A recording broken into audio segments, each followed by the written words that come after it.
Don't know, is it when you're mindful?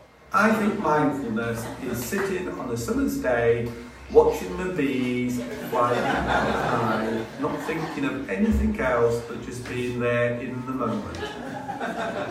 Mindfulness, it's kind of hard to put a definition to it from but I don't know, I kind of associate it with like, I don't know, like spiritualness, kind of being very thoughtful and like sitting under a tree and like meditating and like being there.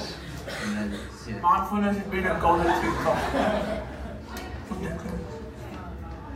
Well, mindfulness to me is taking responsibility for your own actions and for your own, footprint on the planet.